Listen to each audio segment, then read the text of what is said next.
Proses pengangkatan Khulafaur Rasyidin. Nabi Muhammad SAW tidak mengajarkan langsung bagaimana memilih pemimpin setelah beliau meninggal. Secara tidak langsung, Islam memberikan kebebasan untuk membuat model pemilihan pemimpin. Sejarah pengangkatan Khulafaur Rasyidin memberikan pelajaran berharga bagaimana cara memilih pemimpin umat. Khalifah Abu Bakar Siddiq.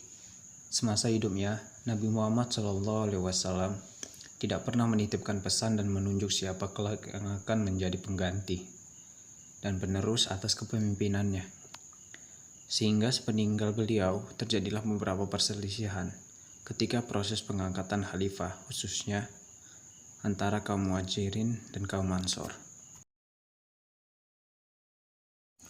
Kaum Ansor menawarkan Sa'ad bin Ubadah sebagai khalifah dari golongan mereka, dan Abu Bakar menawarkan Umar bin Khattab dan Abu Ubaidah. Abu Bakar menegaskan bahwa kaum Muhajirin telah diistimewakan oleh Allah Subhanahu wa Ta'ala, karena pada permulaan Islam mereka telah mengakui Nabi Muhammad sebagai nabi dan tetap bersamanya dalam situasi apapun, sehingga pantaslah khalifah muncul dari kaum Muhajirin. Umar bin Khattab menolak usulan dari Abu Bakar. Umar mengatakan bahwa Abu Bakar yang pantas menjadi khalifah dari kaum Muhajirin. Setelah melalui musyawarah, disepakati bahwa Abu Bakar yang pantas menjadi khalifah. Adapun kesepakatan tersebut karena Abu Bakar adalah orang pertama yang mengakui peristiwa Isra Mi'raj, orang yang menemani Nabi Muhammad SAW berhijrah ke Madinah, orang yang sangat gigih dalam melindungi orang yang memeluk agama Islam, dan imam sholat sebagai pengganti Nabi Muhammad SAW ketika sedang sakit. Setelah sepakat, Umar bin Khattab menjabat tangan Abu Bakar dan menyatakan baiatnya kepada Abu Bakar, lalu diikuti oleh Sa'ad bin Ubadah dan umat Islam seluruhnya. Abu Bakar menamai dirinya sebagai Khalifatur Rasul atau sebagai pengganti Rasul, namun bukan sebagai pengganti dalam kerasulannya, tetapi sebagai pengganti dalam kepemimpinan Rasulullah.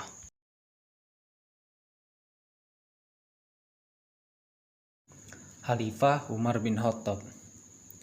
Sebelum meninggal, Khalifah Abu Bakar bertanya kepada para sahabatnya tentang penunjukan Umar bin Khattab sebagai penggantinya. Beliau menanyakan hal itu kepada Abdurrahman bin Auf, Utsman bin Affan, Asid bin Hudair al-Ansyari, Said bin Zaid, serta sahabat-sahabatnya dari kaum Muhajirin dan Ansor. Pada umumnya mereka setuju dengan Abu Bakar dan kemudian disetujui oleh kaum muslimin dengan serempak. Ketika Abu Bakar sakit, beliau memanggil Utsman bin Affan untuk menulis wasiat yang berisi tentang penunjukan Umar bin Khattab sebagai penggantinya. Tujuannya agar ketika beliau meninggal, tidak ada kemungkinan perselisihan di kalangan umat Islam untuk masalah khalifah. Keputusan Abu Bakar tersebut diterima oleh umat Islam, sehingga mereka secara beramai-ramai membaiat Umar sebagai khalifah. Dengan demikian, keputusan tersebut bukan keputusan Abu Bakar sendiri, namun persetujuan umat Muslim. Umar mengumumkan dirinya bukan sebagai Khulafaur Rasyidin atau pengganti Rasul, tapi sebagai Amirul Mukminin atau pengurus urusan orang-orang mukmin. Umar menjabat sebagai khalifah selama 12 tahun. Khalifah Utsman bin Affan. Ketika Umar sakit keras karena tertikam oleh budak Persia, beliau membentuk tim formatur yang terdiri dari Utsman bin Affan, Ali bin Abi Thalib, Thalha bin Ubaidillah, Jubair bin Awam, Abdurrahman bin Auf, dan Sa'ad bin Abi Waqqas. Tugas tim formatur memilih salah seorang di antara mereka sebagai penggantinya. Abdurrahman bin Auf dipercaya menjadi ketua tim formatur. Setelah Umar bin Khattab wafat, tim formatur mengadakan rapat. 4 orang anggota mengundurkan diri dari calon khalifah, sehingga tinggal 2 orang, yaitu Utsman bin Affan dan Ali bin Abi Thalib. Proses pemilihan menghadapi kesulitan, karena berdasarkan pendapat umum bahwa masyarakat menginginkan Utsman bin Affan menjadi khalifah, sedangkan di antara calon pengganti Umar bin Khattab terjadi perbedaan pendapat, di mana Abdurrahman bin Auf cenderung mendukung Utsman bin Affan, Sa'ad bin Abi Waqqas ke Ali bin Abi Thalib. Hasil kesepakatan dan persetujuan umat Islam, maka diangkatlah Utsman bin Affan sebagai pengganti Umar bin Khattab. Beliau diangkat di usia 70 tahun dan beliau menjadi khalifah selama 12 tahun. Khalifah Ali bin Abi Thalib. Setelah Khalifah Utsman bin Affan meninggal, umat Islam yang tinggal di Madinah bingung siapa yang akan menggantikan Utsman bin Affan. Kemudian ada usulan untuk mengangkat Ali bin Abi Thalib menjadi pengganti Utsman bin Affan. Usulan tersebut disetujui oleh mayoritas umat Islam, kecuali mereka yang pro Muawiyah bin Abi Sufyan. Pada awalnya, Ali bin Abi Thalib menolak tawaran usulan tersebut dan tidak mau menerima jabatan khalifah. Dia melihat situasi kurang tepat karena banyak terjadi kerusuhan di mana-mana. Menurut beliau, situasi ini harus diatasi dan dibereskan terlebih dahulu sebelum membicarakan masalah kepemimpinan. Namun desakan sangat kuat. Akhirnya Ali bin Abi Thalib menerima tawaran jabatan. Tepat pada tanggal 23 Juni 665 Masehi, Ali bin Abi Thalib menghadapi beberapa kelompok yang menuntut pengusutan terhadap pembunuhan Utsman bin Affan dan menghukum pelakunya. Kepemimpinan keempat Khulafaur Rasyidin. Kepemimpinan Khulafaur Rasyidin berbeda-beda sesuai dengan karakter pribadinya dan situasi masyarakatnya. Pada masa Abu Bakar, beliau dikenal dengan Khalifatul Rasul, yaitu pengganti Rasul sebagai pemimpin agama dan pemerintahan. Semasa kepemimpinannya yang singkat, beliau memprioritaskan penyelesaian problem dalam negeri. Beberapa kelompok berusaha melepaskan diri dari jamaah Islam. Mereka menganggap setelah Nabi Muhammad SAW meninggal, maka berakhir pula kekuasaan Islam terhadap mereka. Selain itu, beberapa orang mengaku sebagai nabi pengganti Rasul. Juga ada yang menolak membayar zakat. Terhadap tiga pembolot tersebut, Abu Bakar memutuskan untuk memerangi mereka. Pusat kekuasaan bersifat sentral. Segala keputusan ada di tangan Khalifah Abu Bakar. Walaupun begitu, beliau selalu mengadakan musyawarah dengan para sahabatnya sebelum memutuskan sesuatu. Beliau menerima alasan para sahabat untuk penulisan Al-Quran. Awalnya beliau menolak dengan alasan Nabi tidak pernah mencontohkannya. Tapi setelah mendengar pendapat para sahabat bahwa penulisan itu untuk kemaslahatan umat, beliau menerimanya. Abu Bakar menunjuk langsung Umar bin Khattab sebagai penggantinya dengan mempertimbangkan situasi politik yang ada. Beliau khawatir kalau pengangkatan melalui proses pemilihan seperti pada masanya akan memperkeruh situasi politik. Pada masa Khalifah Umar bin Khattab, beliau memproklamirkan Amirul Mukminin. Beliau memprioritaskan perluasan Islam. Perluasan Islam mencapai sepertiga dunia. Islam bisa tersebar sampai ke daratan Eropa. Ketegasan dan kebijaksanaan membawa Islam menjadi kekuatan yang diperhitungkan. Posisi Islam menyamai kekuatan besar, yaitu Romawi dan Persia. Umar bin Khattab menerapkan sistem administrasi pemerintahan yang diadopsi dari Persia. Beberapa departemen didirikan untuk mengatur gaji dan pajak tanah, sehingga berdiri Baitul Mal. Dalam merapikan sistem administrasi, beliau menerapkan kalender Hijriah, penanggal berdasarkan hijrah Nabi Muhammad SAW ke Madinah, dan bulan Muharram sebagai awal bulan kalender Hijriah. Model kepemimpinan Umar bin Khattab dilanjutkan oleh Utsman bin Affan. Beliau mengembangkan Islam ke beberapa daerah yang belum tercapai pada masa Umar bin Khattab. Perbedaan karakter Utsman dengan Umar bin Khattab menimbulkan model kepemimpinan yang berbeda. Karakter Utsman yang lembut berbeda dengan karakter Umar yang tegas dan keras. Hal ini menimbulkan kekecewaan umat Islam. Di samping itu, Utsman bin Affan diangkat di usia 70 tahun, sehingga beliau memimpin umat Islam dalam keadaan yang dianggap sedikit lemah. Kebijakan yang paling disorot adalah kebijakannya pada pengangkatan kerabat keluarganya menduduki jabatan penting, seperti gubernur-gubernur di daerah kekuasaan Islam berasal dari kerabat dekat. Selain perluasan Islam, Utsman memperhatikan pembangunan dalam kota seperti membangun bendungan penjaga banjir, jalan-jalan, jembatan, masjid, dan perluasan Masjid Nabawi. Beliau memperluas daya tampung Masjid Nabawi. Pada masalah suksesi kepemimpinan, Utsman bin Affan tidak meninggalkan pesan. Beliau meninggal terbunuh dalam peristiwa berdarah ketika beliau sedang membaca Al-Quran. Hal itulah yang memperburuk situasi politik. Setelah meninggalnya Khalifah Utsman bin Affan di usia 83 tahun, Ali bin Abi Thalib melanjutkan kepemimpinan Utsman bin Affan dalam kondisi yang tidak stabil. Pengangkatan Ali bin Abi Thalib disetujui mayoritas umat Islam, tapi pro Muawiyah menolak kepemimpinan Ali bin Abi Thalib. Beliau menghadapi situasi yang berbeda dengan zaman Abu Bakar dan Umar, di mana umat Islam pada masa Abu Bakar dan Umar masih bersatu.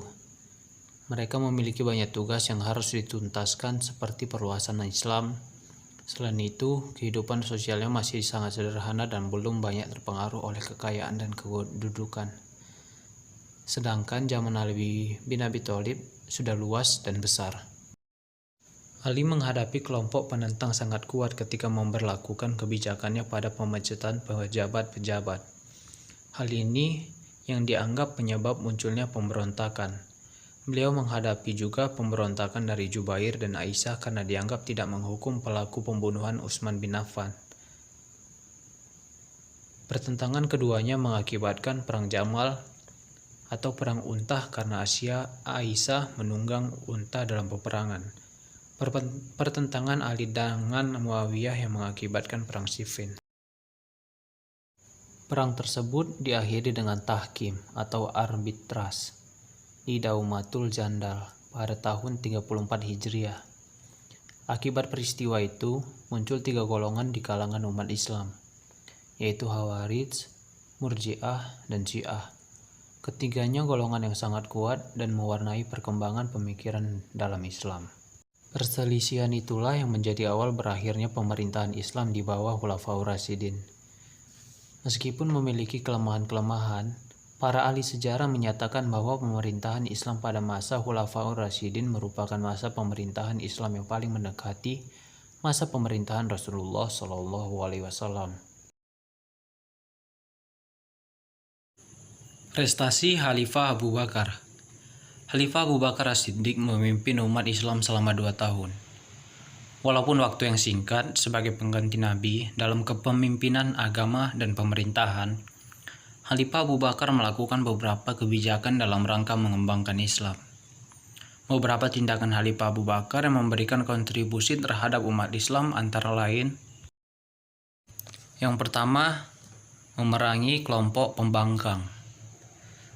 Abu Bakar terpilih menjadi khalifah secara demokratis. Hal ini tidak menjamin situasi umat Islam akan stabil.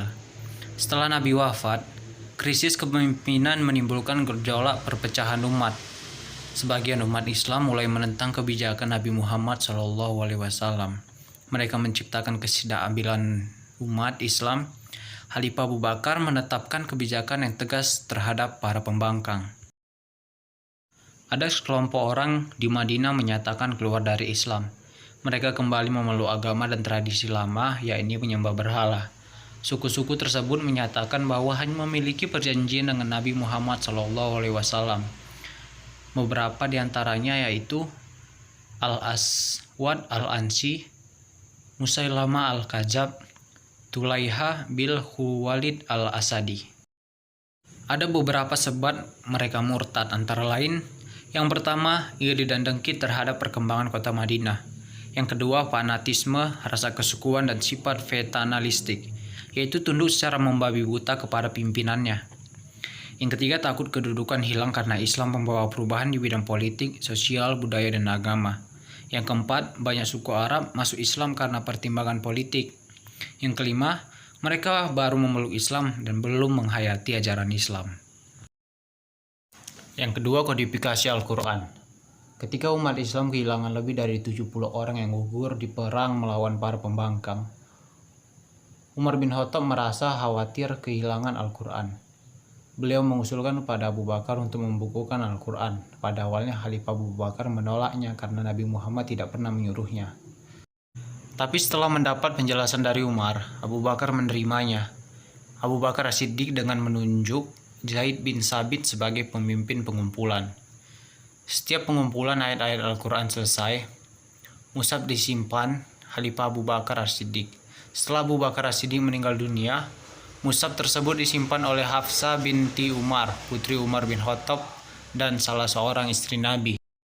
Ketiga, perluasan wilayah Islam. Khalifah Abu Bakar melanjutkan penyebaran Islam ke Syria yang dipimpin oleh Usama bin Zaid bin Haritsah. Panglima ini telah disiapkan sebelumnya pada masa Nabi Muhammad SAW. Sempat tertunda karena Nabi wafat. Pada masa Abu Bakar, pasukan ini bergerak dari negeri Quda'ah lalu memasuki kota Abid. Khalifah Abu Bakar merencanakan penyebarannya ke wilayah yang dikuasai Kekaisaran Persia dan Bizantium. Beliau mengirim dua panglima, yaitu Khalid bin Walid dan Musannah bin Harits. Mereka mampu menguasai Hira dan beberapa kota lain, yaitu Anbar, Daimatul Jandal, dan Fars. Peperangan dihentikan setelah Abu Bakar As-Siddiq memerintahkan Khalid bin Walid berangkat menuju Suriah. Ia diperintahkan untuk membantu pasukan Muslim yang kesulitan menghadapi pasukan Bizantium yang sangat besar. Komando pasukan kemudian dipegang oleh Musannah bin Harits. Kekaisaran Bizantium dijadikan kota Damaskus, Syria sebagai pusat pemerintahan di wilayah Arab dan sekitarnya. Untuk menghadapi mereka, Khalifah Abu Bakar As-Siddiq mengirimkan beberapa pasukan, yaitu pasukan Yazid bin Abu Sufyan ke Damaskus, pasukan Amru bin As ke Palestina, pasukan Surahbil bin Hasanah ke Yordania, dan pasukan Abu Ubaidah bin Jarrah ke Hims. Ketika itu pasukan Islam berjumlah 18.000 orang. Pasukan Romawi berjumlah 240.000 orang. Pasukan Islam mengalami kesulitan. Khalifah Abu Bakar segera memerintahkan Khalid bin Walid berangkat menuju Syam. Perjalanan mereka selama 18 hari melewati dua lembah padang pasir yang belum pernah dilewati. Pertempuran akhirnya pecah di pinggir sungai Yarmuk, sehingga dinamakan Perang Yarmuk. Ketika perang sedang terjadi, ada kabar bahwa Abu Bakar meninggal. Beliau digantikan Umar bin Khattab. Khalid bin Walid kemudian digantikan oleh Abu Ubaidah bin Jarrah. Peperangan ini dimenangkan pasukan Islam dan menjadi kunci utama runtuhnya kekuasaan Bizantium di tanah Arab. Prestasi Khalifah Umar bin Khattab. Umar memangku jabatan Khalifah dengan wasiat dari Abu Bakar. Dia mulai memangku Khalifah pada bulan Jumaidil akhir tahun 13 Hijriah. Selama menjalankan tanggung jawab sebagai Khalifah, beberapa prestasi yang dicapai oleh Umar bin Khattab diantaranya sebagai berikut. Pada zaman Khalifah Umar bin Khattab, gelombang ekspansi pertama terjadi di ibu kota Syria, Damaskus. Kota ini jatuh pada tahun 635 Masehi. Dan setahun kemudian, setelah kerajaan Bizantium kalah di pertempuran Yarmuk, seluruh daerah Syria jatuh di bawah kekuasaan Islam. Dengan demikian, Syria sebagai basis ekspansi diteruskan ke Mesir di bawah pimpinan Amr bin As, dan ke Irak dipimpin oleh Sa'ad bin Abi Waqqas. Iskandaria atau Alexandria, ibu kota Mesir, saat itu ditaklukkan tahun 641 Masehi. Dengan demikian, Mesir jatuh ke bawah kekuasaan Islam. Al-Qadisiyah, sebuah kota dekat Hirah di Irak, jatuh pada tahun 637 Masehi. Dari sana serangan dilanjutkan ke ibu kota Persia, Al-Madain, yang jatuh pada saat itu juga. Pada tahun 641 Masehi, Mosul dapat dikuasai. Dengan demikian, pada masa kepemimpinan Umar radhiyallahu anhu, wilayah kekuasaan Islam sudah meliputi Jazirah Arabia, Palestina, Syria, sebagian besar wilayah Persia dan Mesir. Yang kedua, mengatur administrasi dan keuangan pemerintahan. Karena perluasan daerah terjadi sangat cepat, Umar segera mengatur administrasi negara dengan mencontoh administrasi yang sudah berkembang, terutama di Persia. Administrasi pemerintahan diatur menjadi 8 wilayah provinsi: Makkah, Madinah, Syria, Jazirah Basrah, Kufah, Palestina, dan Mesir. Pada masa pemerintahannya, Umar bin Khattab membentuk Baitul Mal dan Dewan Perang. Baitul Mal bertugas mengurusi keuangan negara, Dewan Perang bertugas mencatat administrasi ketentaraan. Umar bin Khattab adalah khalifah pertama kali memperkenalkan sistem penggajian bagi pegawai pemerintah.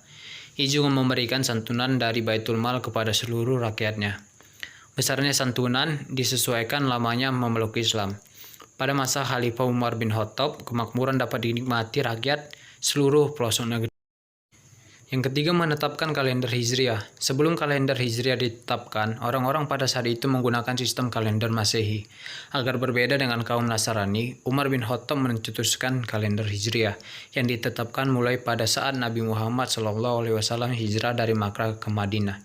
Hal itu disebabkan hijrah merupakan titik balik kemenangan Islam. Hijrah juga menandai dua periode dakwah Islam, yaitu periode Makkah dan Madinah. C. Prestasi Utsman bin Affan. Utsman bin Affan terpilih sebagai khalifah pengganti Umar bin Khattab. Khalifah Utsman bin Affan dipilih di usia 70 tahun. Beliau menjadi khalifah selama 12 tahun. Selama itu prestasi yang dicapai Utsman bin Affan sebagai: yang pertama, mengkodifikasi Mushaf Al-Quran.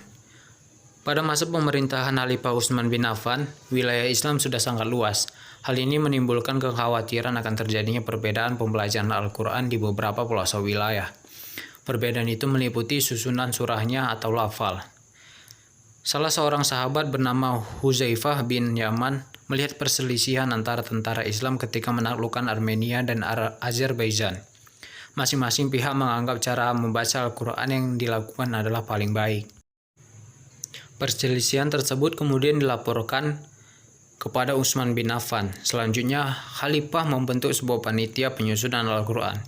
Panitia itu diketuai oleh Zaid bin Sabit, anggotanya Abdullah bin Zumair, dan Abdurrahman bin Haris. Tugas yang dilaksanakan adalah menyalin ulang ayat-ayat Al-Quran dalam sebuah buku yang disebut Mushaf. Salinan kumpulan Al-Quran itu disebut Mushaf. Oleh panitia Mushaf diperbanyak sejumlah 4 buah. Salah satunya tetap berada di Madinah, sedangkan 4 lainnya dikirim ke Madinah, Suriah, Basrah, dan Kufah. Semua naskah Al-Quran yang dikirim ke daerah-daerah itu dijadikan pedoman dalam penyalinan berikutnya di daerah masing-masing. Naskah yang ditinggal di Madinah disebut Mushaf Al-Imam atau Mushaf Utsmani. Yang kedua, renovasi Masjid Nabawi. Masjid Nabawi adalah masjid yang pertama kali didirikan oleh Nabi Muhammad SAW pada saat pertama kali tiba di Madinah dalam perjalanan hijrahnya. Masjid ini pada mulanya hanya kecil dan masih sangat sederhana. Dengan demikian, banyaknya jumlah umat Islam, maka Khalifah Umar bin Khattab mulai memperluas masjid ini. Masjid Nabawi setelah mulai dibangun sejak masa Khalifah Umar bin Khattab, yang kemudian diperluas oleh Khalifah Utsman bin Affan. Selain diperluas, Masjid Nabawi juga dibangun dengan bentuk dan coraknya yang lebih indah. Yang ketiga, pembentukan Angkatan Laut. Pada masa Khalifah Utsman bin Affan, wilayah Islam sudah mencapai Afrika, Siprus, hingga Konstantinopel. Muawiyah saat itu menjabat gubernur Suriah, mengusulkan dibentuknya Angkatan Laut. Usul itu disambut dengan baik oleh Khalifah Utsman bin Affan. Yang keempat, perluasan wilayah. Serangkaian penaklukan bangsa Arab dimotivasi oleh semangat keagamaan untuk menjadikan dunia memeluk dan mengakui Islam. Pada masa pemerintahan Khalifah Utsman, wilayah Islam semakin meluas. Wilayah perluasan di masa Khalifah Utsman bin Affan meliputi perluasan ke Khurasan, perluasan ke Armenia, perluasan ke Afrika Utara, dan penaklukan Rai dan Azerbaijan. Prestasi Ali bin Abi Thalib. Sepeninggalnya Khalifah Utsman bin Affan dalam kondisi yang masih kacau.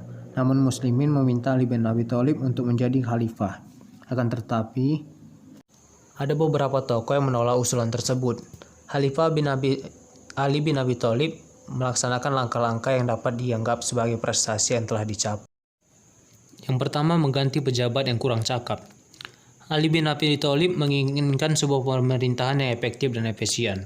Oleh karena itu, beliau mengganti pejabat-pejabat yang kurang cakap dalam bekerja. Akan tetapi pejabat-pejabat tersebut ternyata banyak yang berasal dari keluarga Khalifah Utsman bin Affan.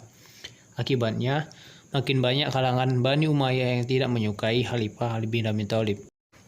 Membenahi keuangan negara. Pada masa Khalifah Utsman bin Affan, banyak kerabatnya yang diberi fasilitas negara. Khalifah Ali bin Abi Thalib memiliki tanggung jawab untuk membereskan permasalahan tersebut. Beliau menyita harta para pejabat tersebut yang diperoleh secara tidak benar. Harta tersebut kemudian disimpan di Baitul Mal dan digunakan untuk kesejahteraan rakyat. Yang ketiga, memajukan bidang ilmu bahasa. Pada saat Khalifah Ali bin Abi Thalib memegang pemerintahan, wilayah Islam sudah mencapai India. Pada saat itu penulisan huruf hijaiyah belum dilengkapi dengan tanda baca, seperti fathah, kasroh, dhamma, dan saddah. Hal itu menyebabkan banyaknya kesalahan bacaan teks Al-Quran dan hadis di daerah jauh dari Jazirah Arab. Untuk menghindari kesalahan fatal dalam membaca Al-Quran dan hadis, Khalifah Ali bin Abi Thalib memerintahkan Abu Aswad Ad-Duwali untuk mengembangkan pokok-pokok ilmu Nahwu, yaitu ilmu yang mempelajari tata bahasa Arab. Keberadaan ilmu Nahwu diharapkan dapat membantu orang-orang non-Arab dalam mempelajari sumber utama ajaran Islam, yaitu Al-Quran dan hadis. Yang keempat, bidang pembangunan. Khalifah Ali bin Abi Thalib membangun kota Kufah secara khusus. Pada awalnya kota Kufah disiapkan sebagai pusat pertahanan oleh Muawiyah bin Abu Sufyan. Akan tetapi, kota Kufah kemudian berkembang menjadi pusat ilmu tafsir, ilmu hadis, ilmu nahwu, dan ilmu pengetahuan lainnya. Setelah mengamati prestasi keempat khalifah, terdapat persamaan prestasi pada penyebaran daerah Islam. Hal ini disebabkan oleh beberapa faktor, antara lain: A. Islam mengajarkan semua sendi kehidupan, baik agama, sosial, politik, ekonomi, dan budaya. B. Kewajiban dakwah bagi pemeluknya, merupakan pendorong utama bagi para sahabat untuk menyebarkan Islam. C. Bizantium dan Persia mulai melemah membuat Islam berkembang dengan cepat. D. Kebebasan beragama bagi masyarakat Bizantium membuka peluang untuk mengajarkan agama atau ajaran Islam. E. Penyebaran Islam dilakukan secara simpatik dengan penuh kedamaian. Kekerasan diperlukan dalam kondisi yang tidak ada pilihan. F. Bangsa Arab lebih dekat dengan bangsa-bangsa Jazirah. Dan G. Mesir, Syria, dan Irak merupakan daerah kaya yang ingin membebaskan diri dari penjajahan Romawi dan Persia, sekaligus menjadi penyokong dana dalam penyebaran agama Islam.